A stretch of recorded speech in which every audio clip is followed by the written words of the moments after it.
Listo.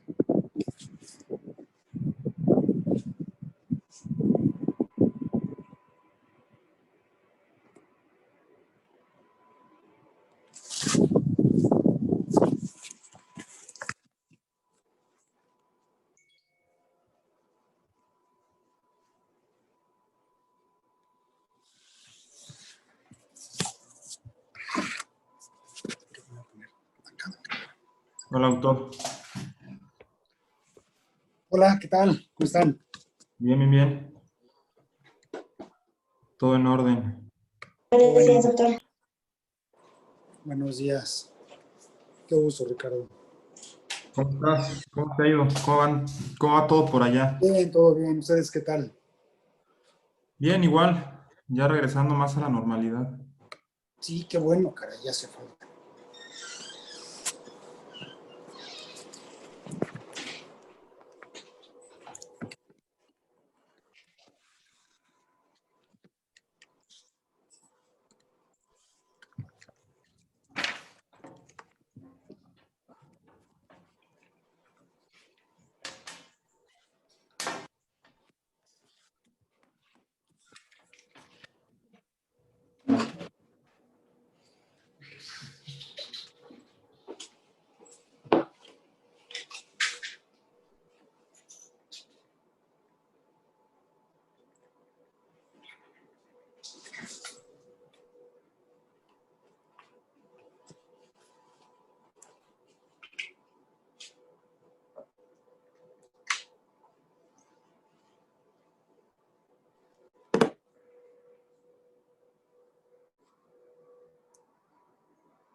Mañana le retiré 900, tiene ahí su recolección de orina. Ahorita a las 11 le voy a volver a recolectar. Ajá. ¿Qué, Francisco? ¿Listo? Sí, doctor. Bien. Listo. Ya nada más esperando a que todos se conecten y pues ya va. Muy bien. Comenzamos. Hola doctor, buenos días. Buenos días.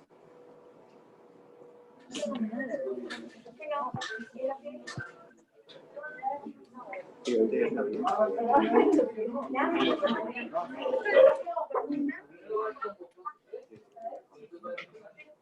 mandaste fotos de tu casa? No sé si se puede porque... Ah, ya te empezó.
Ok, bueno, ya son las 11.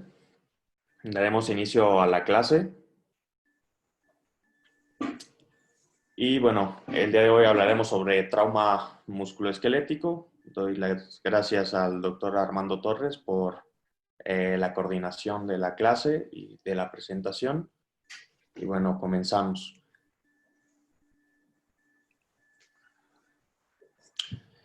Bueno, primeramente tenemos que saber que ante los pacientes que presentan un traumatismo o se encuentran en un accidente, pues frecuentemente sufren en su gran mayoría traumas o lesiones musculoesqueléticas, que de tal forma estas pueden no ser amenazantes o no pueden no ser tan graves como para poner en riesgo la vida o la función de la extremidad. Sin embargo, estas lesiones pueden llegar a provocar distracción tanto en nosotros como en nuestro equipo, y esto debemos de tener mucho cuidado, ya que son hasta cierto punto lesiones visualmente muy complejas. Entonces pueden llegarnos a distraer. Sin embargo, nosotros debemos de seguir las mismas pautas que norma el ATLS, que es A, B, C, D, E, y siempre ir en ese orden sin distraernos, a pesar de que el paciente tenga una lesión en extremidad, la cual sea visiblemente pues muy impactante. Bueno, al final debemos de tener como objetivo 2 puntos. El primero va a ser reconocer las lesiones en extremidades que van a ser potencialmente mortales. Y la otra es comprender la asociación de las lesiones tanto torácicas como abdominales graves. Entonces, muchos de estos pacientes, cuando observemos este tipo de lesiones o lesiones en extremidades, debemos de preguntarnos acerca de estos de lesiones solamente que pongan en riesgo la vida, o también que estas lesiones nos orienten hacia otras probables lesiones en tórax o en abdomen que puedan provocar o que puedan comprometer la vida. Entonces, iniciamos con la evaluación primaria, como lo hace el ATLS, y bueno, debemos de tener en cuenta primeramente 3 ideas. La primera de ellas, o las primeras lesiones que van a ser potencialmente mortales, va a ser la presencia de una hemorragia arterial mayor. La segunda de estas va a ser si encontramos un paciente con fracturas femorales bilaterales. Y la tercera de estas va a ser un síndrome de aplastamiento.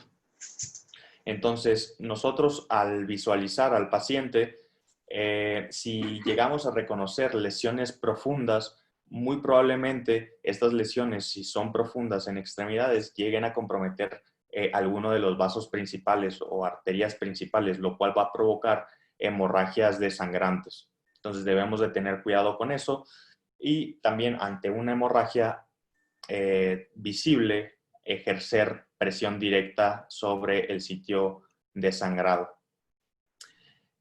Por otra parte, en cuanto a las fracturas, fracturas de huesos largos, en especial fracturas de fémur, se va a ver beneficiada por el entablillado. Esto quiere decir que bueno, esto tiene la función o el objetivo de reducir el movimiento y mejorar también así el efecto de taponamiento, ¿ok? Para que el paciente deje de sangrar.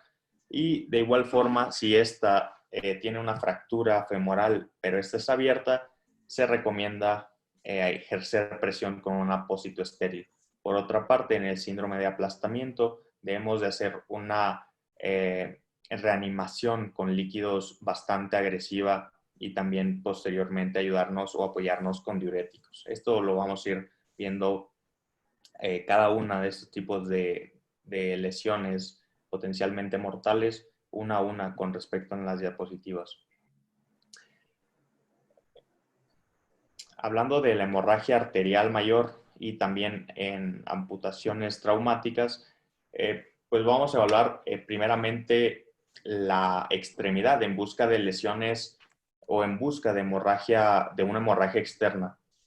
De igual forma, podemos echar mano a la revisión de los pulsos, que los pulsos sean palpables, o si los pulsos cambian en su intensidad, esto nos puede orientar de igual forma a hacernos pensar en que el paciente tiene una lesión arterial. Por otra parte, podemos también echar mano del ultrasonido Doppler o también de realizar un índice tobillo-brazo, el cual si es menor a 0.9, pues también nos indicaría que la extremidad inferior en este caso estaría lesionada o no hay un flujo arterial adecuado. Debemos de tener especial atención y estar alertas ante una extremidad que se encuentre fría, pálida y sin pulso. Esto nos va a indicar la interrupción del flujo sanguíneo hacia esa extremidad y por lo tanto debemos buscar una solución y buscar el sitio de hemorragia también. De igual forma podemos o debemos de buscar si llegase a ser el caso de buscar intencionadamente si existe un hematoma de rápida expansión. Esto también nos va a indicar una lesión vascular, la cual puede ser significativa o que el hematoma sea pulsátil. En cuanto al manejo, pues es precisamente la realización en primera instancia de la compresión manual directa sobre la herida, esto para evitar que el paciente se desangre, y también podemos echar mano a la aplicación de un vendaje compresivo, así como también, si esto no llega a ser suficiente, podemos hacer presión manual sobre la arteria proximal a la lesión. Por otra parte, podemos de igual forma aplicar un torniquete, ya sea manual o mecánico, si estas medidas no llegan a detener la hemorragia.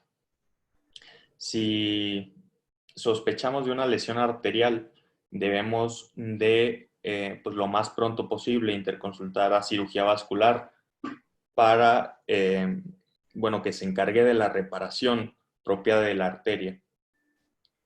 En caso de que encontremos un paciente con una amputación traumática, en estos casos se puede llegar a ver beneficiado por la aplicación de torniquetes.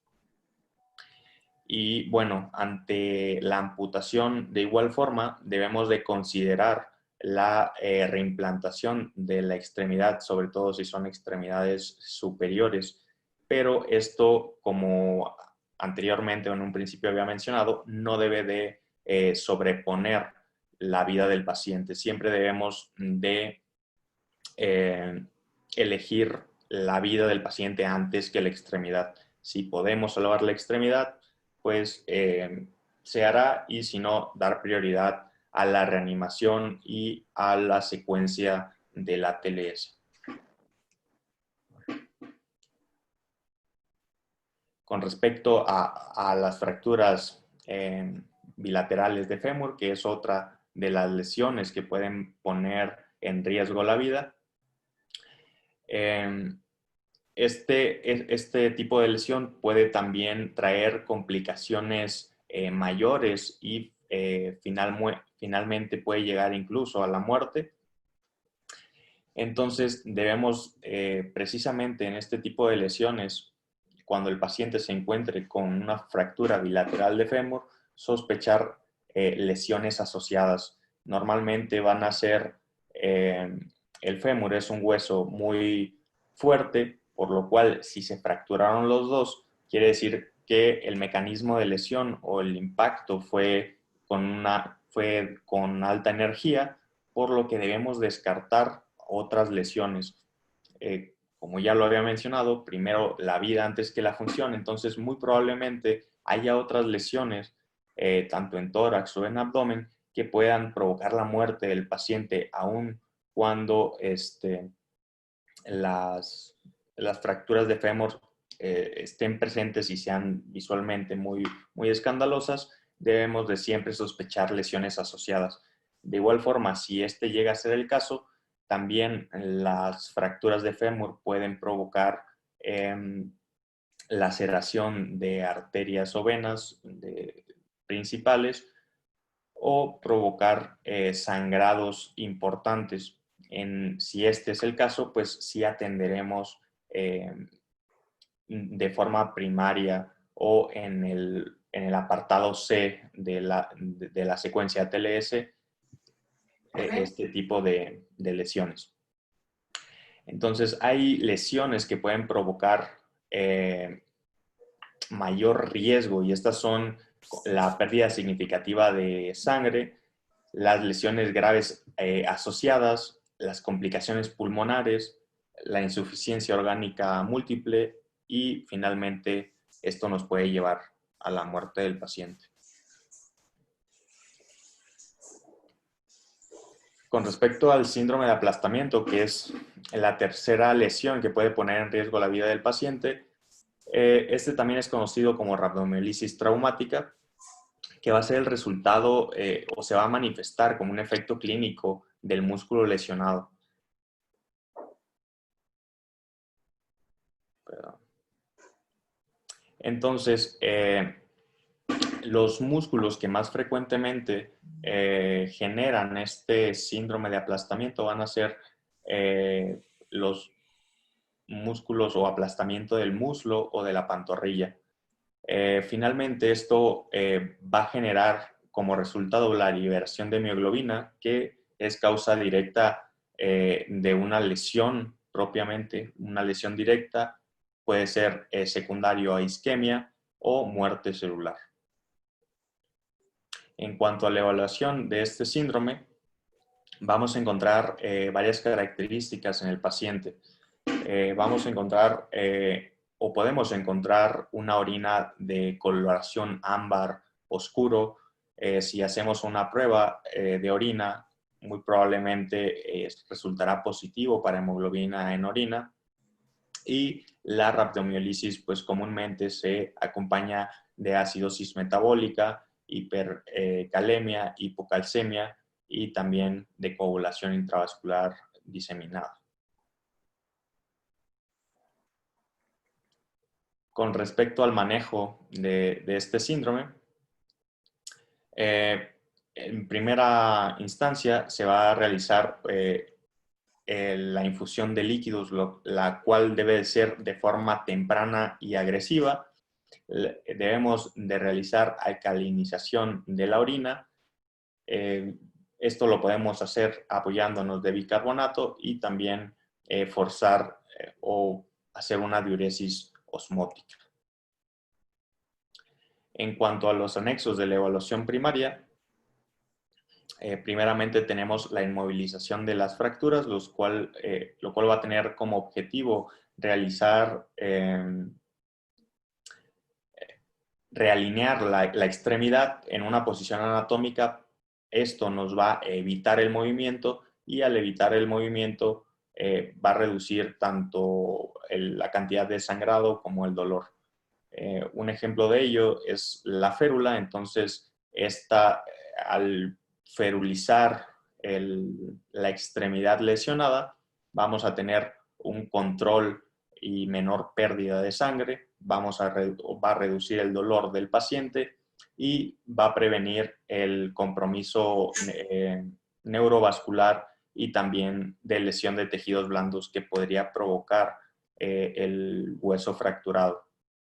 Con respecto a las fracturas abiertas, se va a recomendar la reacomodación o realineación del hueso largo fracturado y se recomienda jalar el hueso expuesto nuevamente hacia adentro de la herida. Esto para proteger el hueso de posibles infecciones. De igual forma se debe de eliminar la contaminación grave, los residuos que puedan estar presentes y que sean visualmente evidentes, y de igual forma una administración de antibióticos intravenosos de forma temprana. Otra parte de los anexos va a ser la toma de radiografías. Estas deben realizarse en la evaluación primaria solo si se sospecha que la fractura de la extremidad es la causa de un choque o de choque hipovolémico. En todo caso, esto no va a... Si el paciente no está chocado y no sospechamos que la fractura ya sea de fémur o de cualquier parte, cualquier otro hueso de extremidades, no esté afectando hemodinámicamente al paciente, podemos posponer la radiografía. Sin embargo, si el paciente tiene una fractura de fémur que le está condicionando propiamente hipotensión porque tiene una hemorragia grave, pues podemos realizar en parte de los anexos de la evaluación primaria las radiografías. Entonces la decisión la vamos a tomar dependiendo de los hallazgos clínicos iniciales, lo que observemos en el paciente, al estado hemodinámico obviamente, y también al mecanismo de lesión. Pasando a la evaluación secundaria. Entonces, una vez que tenemos ya estable al paciente, pasamos a la evaluación secundaria y lo primero que tenemos que hacer es una historia clínica amplia, en el cual lo primero que debemos preguntar o investigar va a ser el mecanismo de lesión. Esto nos va a dar mucha información acerca de cómo fue el accidente y también poder sospechar sobre todo lesiones asociadas o que puedan pasarse por alto en la evaluación primaria. Entonces, ¿cómo podemos investigar el mecanismo de lesión?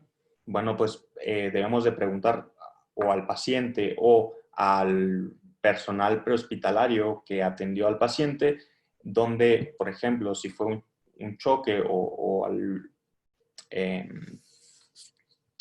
algún traumatismo de caída, de qué altura se cayó o en dónde estaba ubicado el paciente antes del choque, en dónde está ubicado el paciente posteriormente del choque o del accidente, si el paciente era conductor o era copiloto, si se encendió la bolsa de aire, si la colisión fue frontal o fue lateral. Entonces, todas estas formas o mecanismos del choque pueden hacernos inferir acerca de lesiones asociadas en el paciente. Debemos de igual forma investigar o preguntar acerca del ambiente en el que ocurrió la lesión. Por ejemplo, en un paciente con fractura expuesta o con una lesión abierta, pues si el ambiente era un ambiente contaminado, sucio, si había restos de vidrio o estuvo el paciente expuesto a temperaturas extremas, por ejemplo, frío extremo o algún tipo de explosión o incendio. Y bueno, esto nos va a ayudar de igual forma a encontrar o buscar o inferir algún otro tipo de lesión. Pasando al estado previo de la lesión y los factores predisponentes, estos nos van a ayudar a determinar la condición basal antes de la lesión, o sea, el paciente cómo se encontraba antes de la lesión y de alguna forma poder comprender algunas partes del paciente o incluso si el paciente previamente ya tenía alguna lesión o alguna predisposición hacia una lesión. Por ejemplo, se debe preguntar o investigar acerca de la tolerancia, por ejemplo, al ejercicio, cosa que algunos pacientes no llegan a manifestar los signos de hipotensión o de choque tan evidentemente si son atletas de alto rendimiento. Entonces debemos de preguntar o investigar también el nivel de actividad física, la ingesta de alcohol y drogas, enfermedades emocionales, si el paciente también tenía lesiones musculoesqueléticas previas. Entonces si el paciente tenía alguna lesión musculoesquelética previa o nerviosa o algún tipo de parálisis, obviamente posterior a la lesión, pues nosotros podremos confundirnos de que esa lesión pueda ser secundario al accidente y no, o sea, simplemente el paciente ya presentaba esa lesión previamente. Por lo tanto, se hace hincapié en preguntar exactamente este tipo de información. Aquí debemos, bueno, hago un recordatorio, esto es en la evaluación secundaria, o sea, cuando el paciente ya está estable, cuando ya no está en riesgo la vida y estamos buscando otras lesiones asociadas, ¿ok?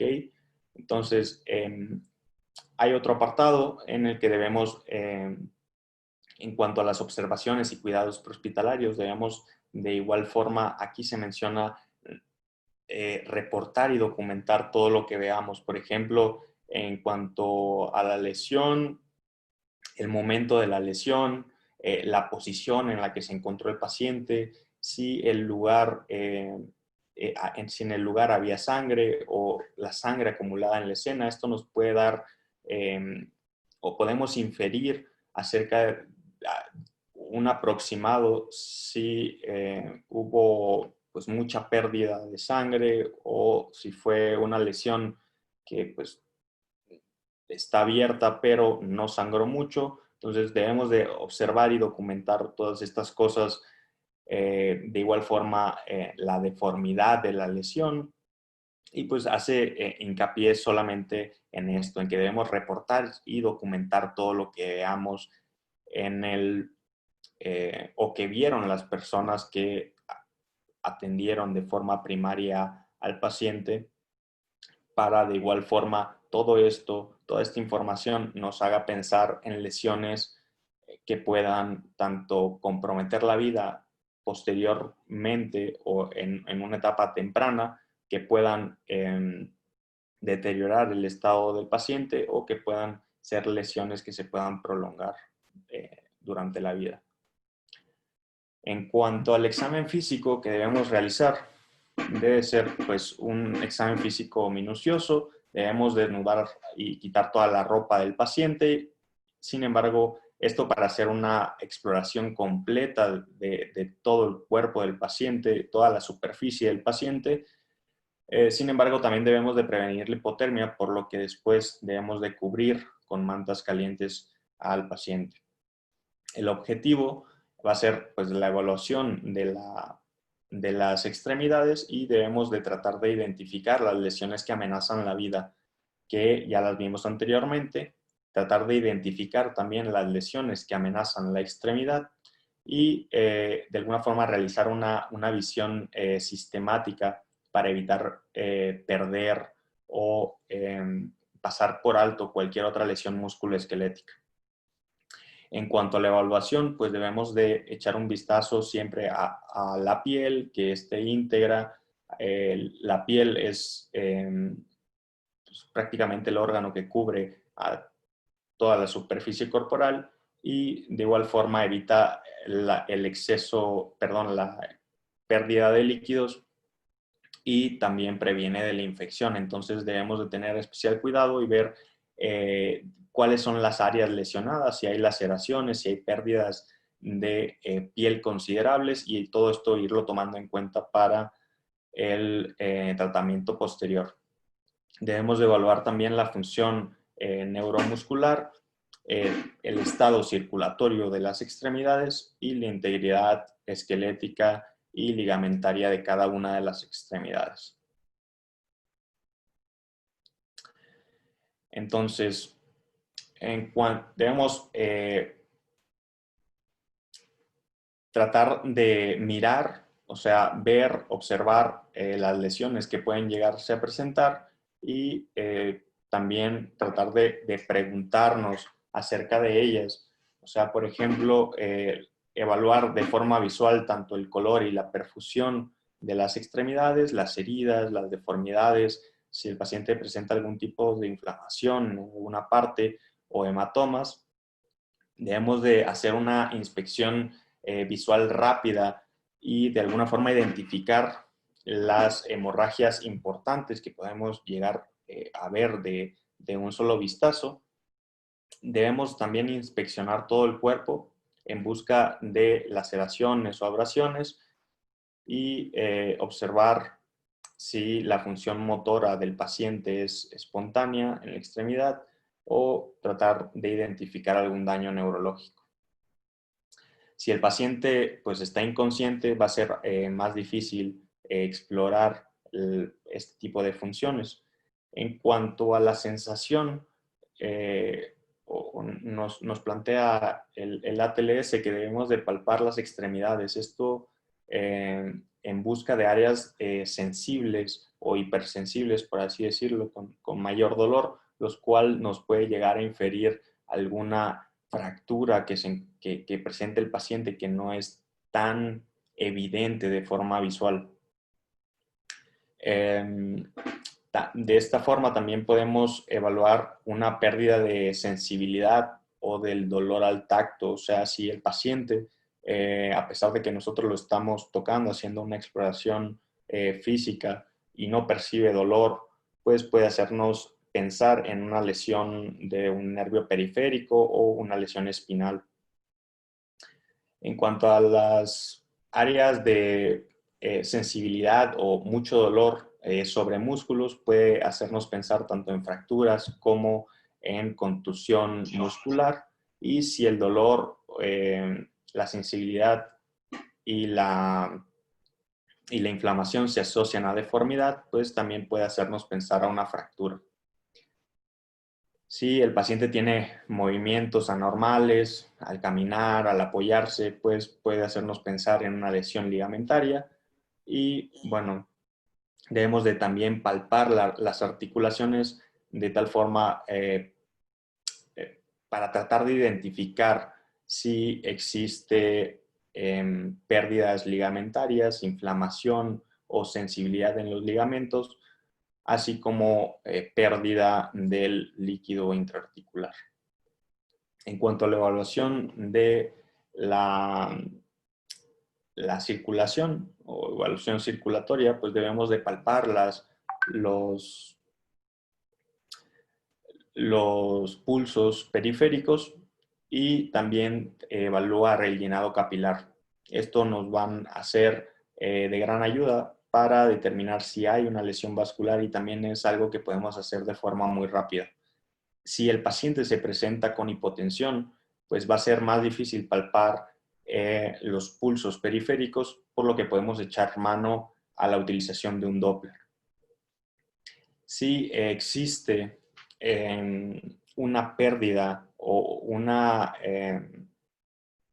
parestesias o pérdida de la sensación en distribución de guante o de bota, esto debe de hacernos pensar en un signo temprano de un deterioro o de una lesión vascular. En cuanto a las heridas abiertas y las fracturas cercanas a arterias, pueden ser heridas abiertas y fracturas abiertas pueden llegar a ser también indicios de que puede haber una lesión arterial. Esto debido a que a veces los huesos se fracturan de forma muy, no sé, puntiaguda o punzante y pueden llegar a lesionar vasos sanguíneos. De igual forma, como ya lo había mencionado antes, podemos echar mano al índice tobillo-brazo, en el que si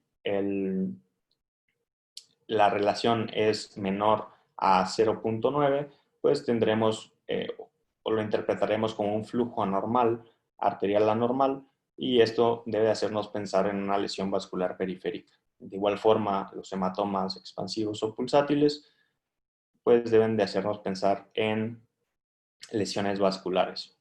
Por otra parte, los rayos X o las radiografías en la evaluación secundaria pueden realizarse en pacientes siempre y cuando estén hemodinámicamente estables.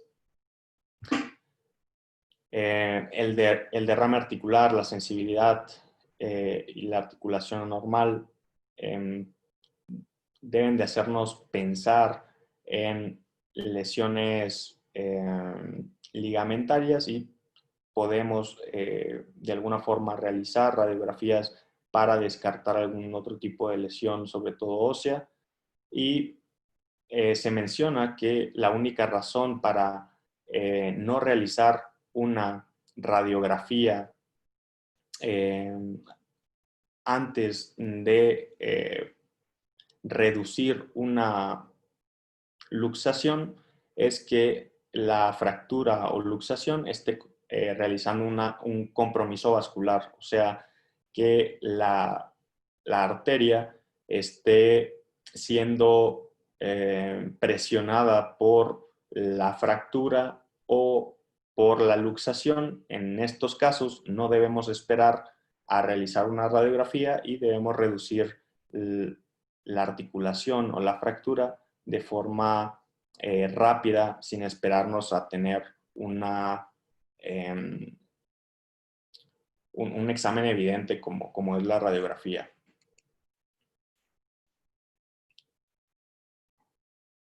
Bueno, pasamos a la sección de lesiones que amenazan las extremidades. Y bueno, la primera de ellas son las fracturas abiertas y las lesiones articulares abiertas. Entonces, las fracturas abiertas y las lesiones articulares van a ser la comunicación entre el entorno externo propiamente y el hueso o la articulación. Entonces, este daño, junto con la contaminación bacteriana, hace que las fracturas abiertas, tanto como las lesiones articulares, sean propensas a problemas de infección, a problemas de cicatrización o curación y también a su función. Para la evaluación de estas, bueno, el diagnóstico pues va a ser prácticamente muy evidente a la exploración física, incluso de visualizarlo podremos ver que presenta una herida sobre la cual pues se vuelve visible una parte de hueso o una parte de articulación. Por otra parte, si existe una herida abierta sobre o cerca de una articulación, debemos siempre suponer que estas dos se conectan y siempre tratar esto como una herida o una luxación articular abierta. Sin embargo, también podemos echar mano a las tomografías, la cual tiene una alta sensibilidad y especificidad para detectar lesiones articulares abiertas en los cuales se va a observar aire en la cavidad articular. Por otra parte, si no contamos con la tomografía, podemos también inyectar solución salina o algún tinte en la cavidad articular, lo cual nos va a hacer de forma mucho más evidente si el paciente presenta una lesión abierta articular. En cuanto al manejo, primeramente debemos tratar lo antes posible con antibióticos intravenosos. Se recomiendan las cefalosporinas de primera generación en todos los pacientes que tengan fracturas abiertas. El retraso en la administración de antibióticos más allá de 3 horas se ha relacionado con un mayor riesgo de infección. Por lo tanto, siempre tener en cuenta que ante un paciente con una herida o una fractura abierta o luxación abierta, debemos iniciar antibióticos intravenosos lo antes posible. Debemos también, con respecto al manejo, eliminar la contaminación grave y las partículas de la herida lo antes posible y cubrirla con un apósito húmedo y estéril.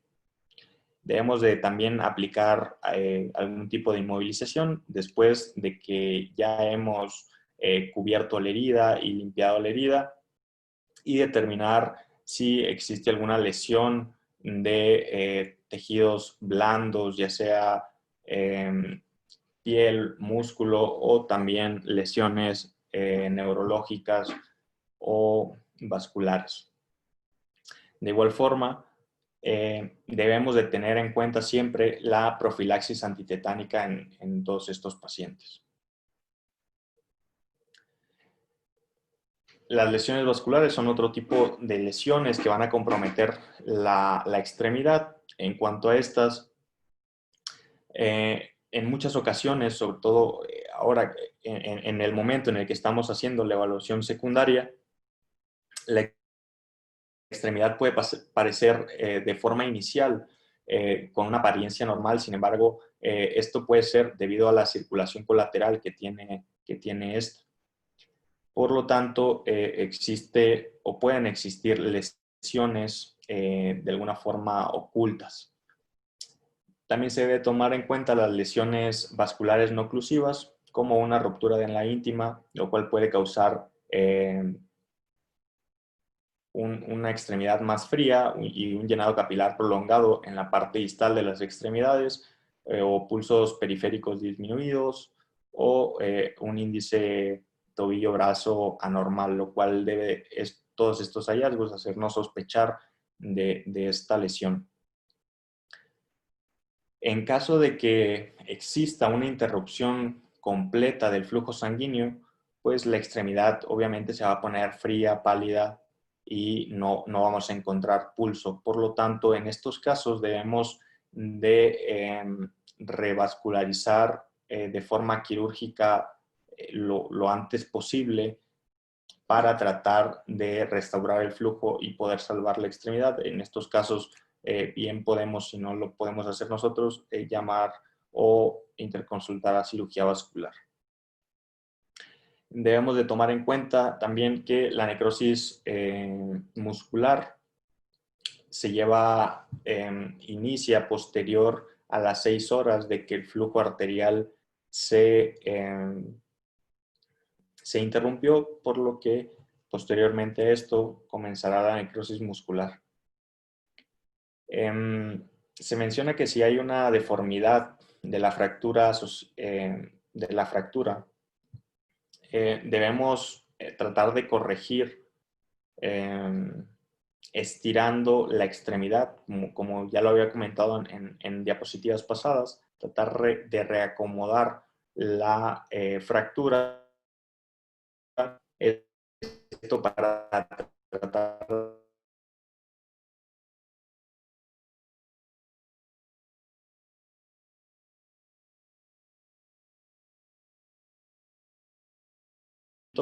y posteriormente entablillar esta maniobra de mejorar el flujo sanguíneo. Entonces, en cuanto a las lesiones vasculares, también debemos de tomar en cuenta que las lesiones vasculares también pueden ser o pueden existir posteriormente a que hemos corregido. Por ejemplo, en estos casos en los que los pacientes se han visto beneficiados por la maniobra de acomodación de la extremidad y posteriormente la entablillamos o la ferulizamos, debemos de tener una evaluación constante, ya que muchos pacientes, a pesar de que ya está alineada la fractura y ha mejorado, los pulsos pueden llegar a deteriorarse posteriormente y continuar con un deterioro vascular, por lo que debemos siempre estar reevaluando al paciente. Otra lesión que puede poner en compromiso la extremidad va a ser el síndrome compartimental, el cual va a ser un síndrome que se desarrolla por aumento de la presión en un compartimento fasciomuscular, lo cual va a causar isquemia y posteriormente necrosis. Este aumento de la presión puede ser causado tanto por un aumento, se podría decir, intrínseco o propio del compartimento, como por ejemplo pueden ser las hemorragias o la inflamación dentro de este compartimento, o puede ser externas o extrínsecas, que va a ser la disminución del tamaño del compartimento. Esto lo podemos observar frecuentemente cuando se realiza un vendaje compresivo, el cual es se ha hecho con mucha intensidad, con mucha fuerza, entonces puede llegar a limitar el compartimento a su expansión y esto puede llegar a desencadenar el síndrome compartimental, o igual forma podemos observarlo en los pacientes quemados, en los cuales la piel se contrae y no tiene la misma flexibilidad, por lo que evita la expansión del compartimento y la extremidad y se forma este síndrome compartimental. Dentro de las áreas, bueno, el síndrome compartimental puede desarrollarse en cualquier parte del cuerpo que tenga un compartimento. Sin embargo, suelen ser más frecuentes en la pierna, en el antebrazo, en el pie, en la mano, en el glúteo y en el muslo.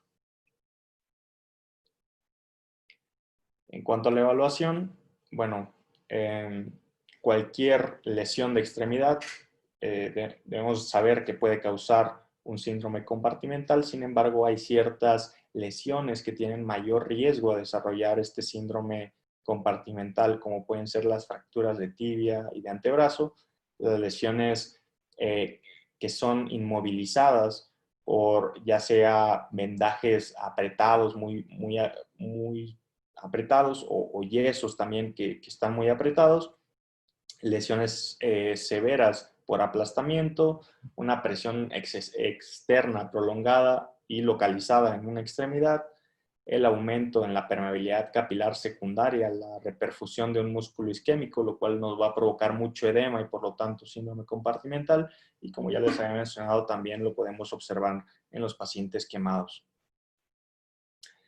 El diagnóstico, en cuanto al diagnóstico, el diagnóstico va a ser principalmente clínico y se hace especial énfasis en poder realizar un diagnóstico temprano, debido a que un diagnóstico temprano nos va a traer o debemos de tratar de realizar un tratamiento temprano para evitar las complicaciones propias del síndrome compartimental.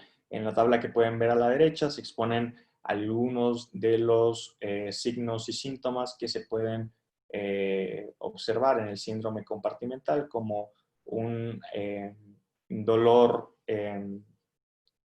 más grande del esperado, o fuera de proporción a los estímulos dolorosos, o fuera de proporción con respecto a la lesión.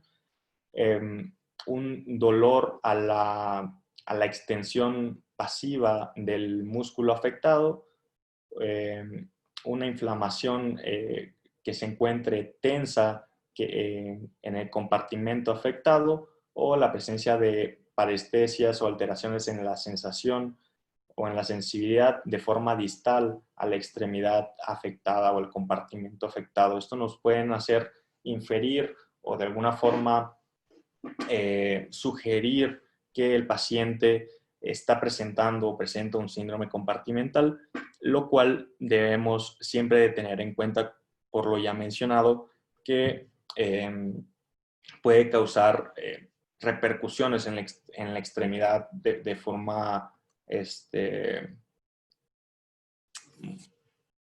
muy grave. Entonces, se menciona también que se pueden hacer mediciones de la presión del compartimento, lo cual se toma como referencia 30 milímetros de mercurio, que es normalmente la presión capilar. Entonces, por arriba de esto, por arriba de 30 milímetros de mercurio, se puede decir que el paciente presentaría un síndrome compartimental. Sin embargo, esto no es tan específico, porque la medición de la presión de un compartimento puede llegar a variar dependiendo también a la presión arterial sistémica. Si el paciente está ya sea hipoperfundido o presenta una presión arterial baja o está chocado, las presiones capilares pueden bajar y por lo tanto se puede desarrollar un síndrome compartimental con presiones menores a 30 milímetros de mercurio. Por lo tanto, la medición de la presión de un compartimento puede llegar a ser de ayuda, pero no se realiza el diagnóstico de síndrome compartimental solamente con las mediciones de la presión. Entonces, el diagnóstico, tener en cuenta que siempre va a ser clínico y debemos de tener una alta sospecha del desarrollo de este síndrome para poder diagnosticarlo a tiempo.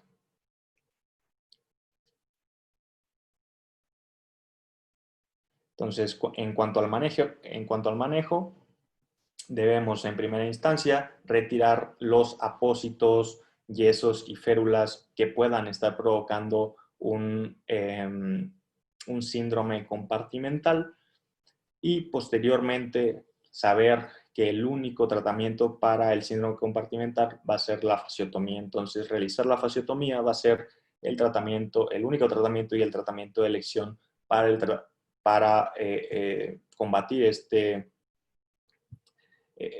tipo de patología que nos va a ayudar a salvar la extremidad.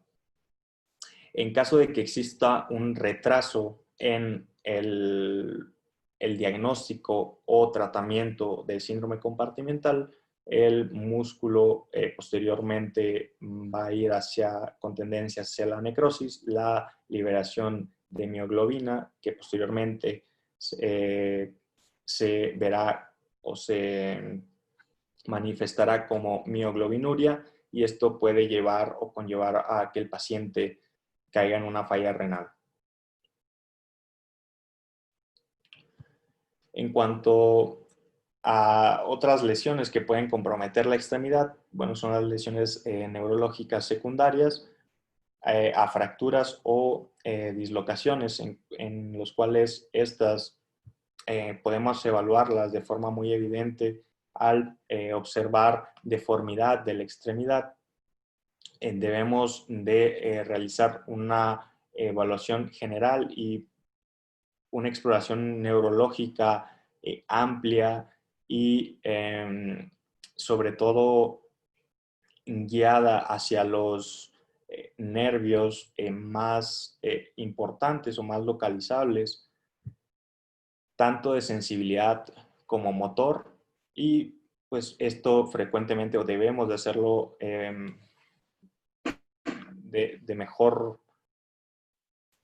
preferentemente en un paciente el cual se encuentre cooperativo, para poder evaluar de mejor forma la sensibilidad y también la movilidad de las extremidades o de los músculos.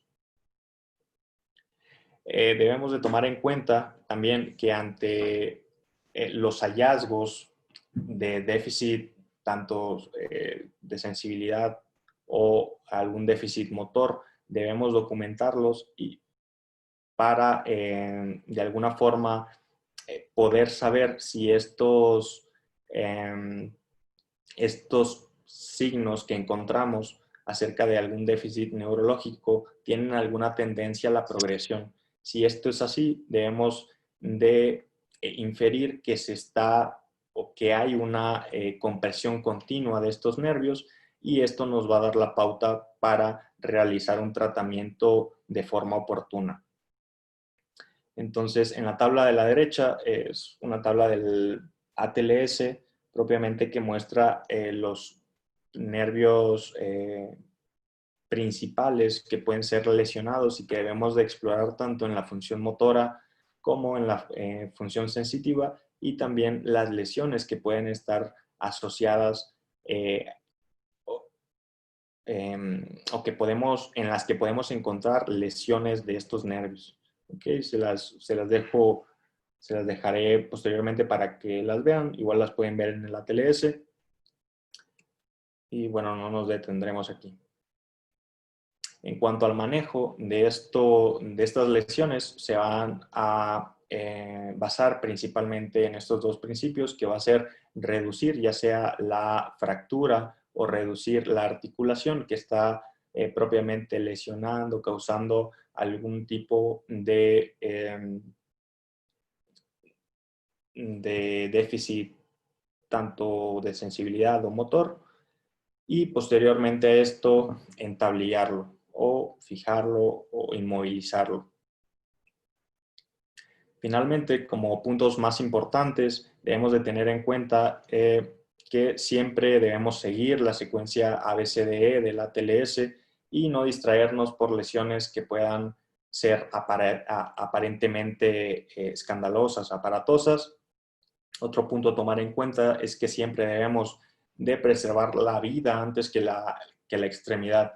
Y esto lo digo porque puede llegar a ser común que ante una lesión que visualmente es muy escandalosa, muy, no sé cómo decirlo, que puede llegar a ser muy impactante, visualmente, puede que no ponga en riesgo la vida del paciente y haya otras lesiones que sí, y nos distraigamos y esto pueda afectar la vida del paciente. Debemos detectar rápidamente las lesiones que pueden poner en riesgo la vida o la función de las extremidades, que como ya vimos son las hemorragias graves, las fracturas femorales bilaterales y el síndrome de aplastamiento. Debemos de tener en cuenta o muy en cuenta el mecanismo de lesión para poder detectar lesiones en extremidades y también lesiones a otros órganos que, aunque no son visibles de forma evidente, pueden comprometer la vida del paciente. Debemos de identificar y tratar de forma temprana y oportuna el síndrome compartimental para evitar consecuencias en la extremidad. Una de las maniobras importantes sobre todo en extremidades va a ser dar tracción y alinear las extremidades, bueno, hasta que llegue el ortopedista, o si nosotros sabemos realizar este tipo de maniobras, pues realizarlas, y tener también muy en cuenta o muy presente el uso de torniquetes, sobre todo en hemorragias graves que no paran a pesar de la presión directa o la presión sobre la arteria que próxima a esa lesión, o a un vendaje compresivo, o que se presente un paciente con una amputación de la extremidad. El torniquete siempre va a ser una opción viable en estos casos y tenerlo siempre en mente. De igual forma, quiero mencionar que pues siempre debemos de igual forma protegernos con medidas de protección, con guantes, cubrebocas, careta, y siempre tener una protección para nosotros mismos del paciente y también de la situación. Y pues nada más. Gracias. No sé si tengan alguna duda, alguna pregunta. O si, doctor, quiere hacer usted algún comentario. Hola Francisco, muy bien. Claro. En general lo que maneja el ATLS para cualquier tipo de padecimiento es olvidarnos que somos especialistas y atender al paciente. En el caso de este tema de trauma musculoesquelético, olvidarse que son cirujanos generales, atender al paciente y reconocer las limitantes y siempre llamar al especialista para que resuelva el problema. Pero para esto es lo más importante, y tú lo mencionaste muy bien, que hay que identificar el problema. Hay que identificar que hay que llamar a un ortopedista y llamarlo. ¿Okay? Muy bien, Francisco, te felicito. Gracias, doctor. No sé si alguien tenga alguna duda, alguna pregunta. Muchas gracias, Soto. La verdad es que estuvo muy bueno.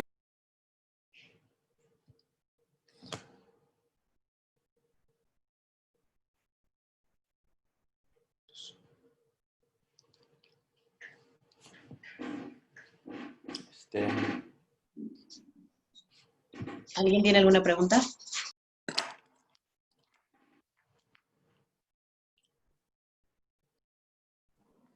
Bueno, Luis, ¿tú algo que quieras agregar más desde el punto de vista del cirujano general?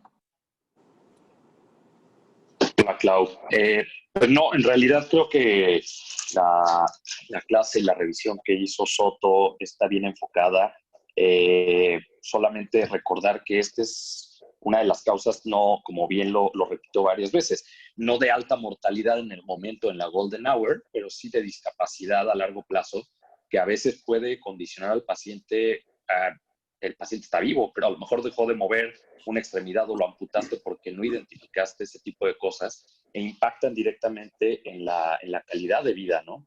Muchos pacientes después del trauma tienen implicaciones laborales, implicaciones en movilidad que muchos te lo expresan como ¿para qué sobreviví?, ¿no? Entonces, creo que sí es muy importante la identificación de estas cosas en el momento adecuado, involucrar a los especialistas. Y pues en el caso del cirujano general, como lo preguntas expresamente, pues creo que lo que más salva a estos pacientes es hacer una adecuada rectificación de la extremidad, de identificar si hay isquemia crítica y el saber hacer fasciotomías. Eso es lo más importante.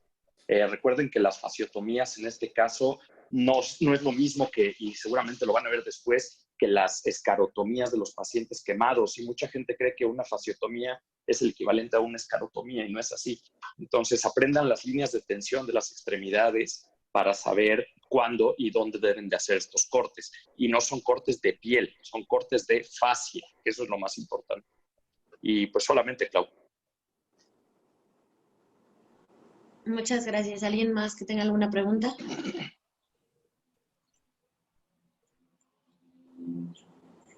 Bueno, pues entonces agradecemos al doctor Torres por acompañarnos. Soto, muchísimas gracias por la clase. Gracias. Gracias por la doctor. invitación.